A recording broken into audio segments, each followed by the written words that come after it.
నెల్లూరు జిల్లాలో దారుణ ఘటన వెలుగులోకి వచ్చింది. ఓ యువతి తన ప్రియుడితో వెళ్లిపోయిన ఘటనను కారణంగా చూపుతూ ఆమెకు ఆర్థికంగా సహకరించారనే అనుమానంతో ఓ కుటుంబంపై దాడికి పాల్పడిన ఘటన కలకలం రేపుతోంది. మహిళతో పాటు కుటుంబ సభ్యులందరిపై దాడి చేయడమే కాకుండా ఓ వ్యక్తిని చెట్టుకు కట్టేసి తీవ్రంగా కొట్టినట్లు బాధితులు ఆరోపిస్తున్నారు. ఈ ఘటనలో పలువురికి గాయాలయ్యాయి. దాడికి పాల్పడిన వారిలో యువతి తండ్రి శ్రీనివాసులు నాయుడు, గురువయ్య నాయుడు, వెంగయ్య చౌదరి తదితరులు ఉన్నారని, వీరంతా అధికార పార్టీకి చెందిన నాయకులేనని బాధితులు చెబుతున్నారు. 5 రోజుల క్రితం దుత్తలూరు మండలం నర్రవాడ వడ్డిపాలెంలో జరిగిన ఈ ఘటనతో ప్రాణభయంతో గ్రామం విడిచి ఇతర ప్రాంతాల్లో తలదాచుకున్న బాధితులు నేడు పోలీసులను ఆశ్రయించి న్యాయం చేయాలని వేడుకున్నారు.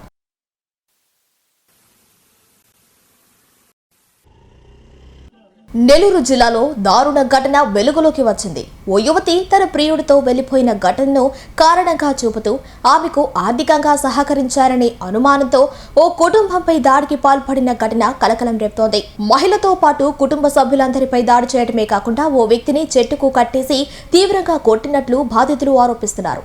ఈ ఘటనలో పలువురికి గాయాలయ్యాయి.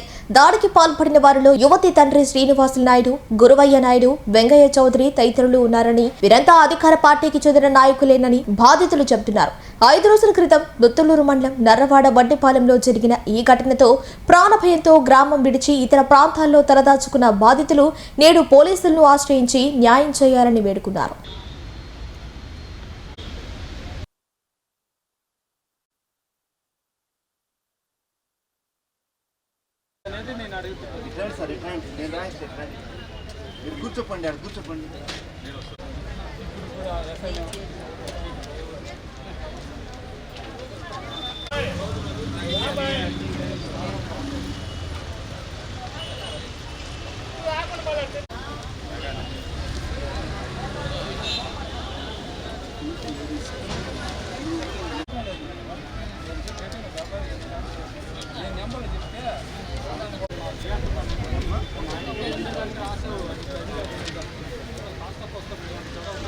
మేము వ్యాపార నిమిత్తం మేము నాడిపేటలో ఉంటాము. ఇది ఇంకా తిరునాళ్ళకు అనేసి మేము వచ్చాము అనమాట. వచ్చిన తర్వాత మా మేనమామ వాళ్ళు పిలిచారు. పిలిస్తే మేము వస్తాము, మేము మేనమామ మా మామ వాళ్ళతో వస్తాము, మా వదిన వాళ్ళు వస్తారు, రేపు వచ్చి మీట్ అవుతాము అని చెప్పాము. కాకపోతే వాళ్ళు వచ్చేసి పట్టుకుని వచ్చి నువ్వేంద్ర చెప్పేది మాకు అని చెప్పేసి లాగి బయట తోశారు. తోసిన తర్వాత మల్లంపాటి గురయ్య అయిన అతను కర్ర తీసుకొచ్చి నా మీద కొట్టి పరదోసి మా తమ్ముడిని కానీ లాక్కోవచ్చు కొట్టి చెట్టుకు కట్టేసి ఈ విధంగా నానా తిట్టి కొట్టారు. సో ఈ విధంగా ఏ ఊర్లో ఇంతవరకు ఇంత చదువుతున్న వివాదం అనేసి మా తమ్ముడు వచ్చి అప్పుడు మామూలుగా లావాదేవీలు జరిగాయి. వాళ్ళ నాన్న వాళ్ళతో వాళ్ళ అమ్మ వాళ్ళతో వాళ్ళ లావాదేవీలు జరిగాయి. మేనమామ కూతురే కదా అనేసి మా తమ్ముడు డబ్బులు ఇచ్చాడనమాట. డబ్బులు ఇచ్చిన తర్వాత కొన్ని రోజుల తర్వాత అది వాళ్ళ ఇంట్లో వాళ్ళకి తెలిసింది.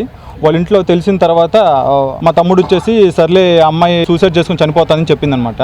సర్లే డబ్బులు పోయాయి, అమ్మాయి జీవితం ఎందుకు మనం కలిపెట్టేదని కామ్గా అయిపోయాడు మావాడు. కాకపోతే వాళ్ళ తల్లిదండ్రులు వచ్చేసి అమ్మాయి చెప్పేసింది. అమ్మాయి చెప్పిన తర్వాత ఒక వాయిస్ మెసేజ్ అయితే పంపించింది. మెసేజ్ పంపిస్తే ఆ డబ్బులు ఈ విధంగా ఇస్తాను, మిగతాది లిక్విడ్గా ఇస్తామని చెప్పేసి అన్నదనమాట. తర్వాత కొన్ని రోజుల తర్వాత అమ్మాయి ఇంట్లో చెప్పకుండానే అమ్మాయి వెళ్ళిపోయేసి వేరే అతనితో మ్యారేజ్ చేసేసుకుంది. ఈ అంతా మేము చేసామనేసి మేము గ్రామంలో వచ్చినప్పుడు మా మీద ఈ విధంగా కక్షతో దౌర్జన్యం చేసి చుట్టూ కట్టేసి కర్రలతో మల్లంపాటి గురయ్య, తుమ్మలింగయ్య చౌదరి అని అతను వయసు 76 సంవత్సరాలు ఉంటుంది ముసలైన.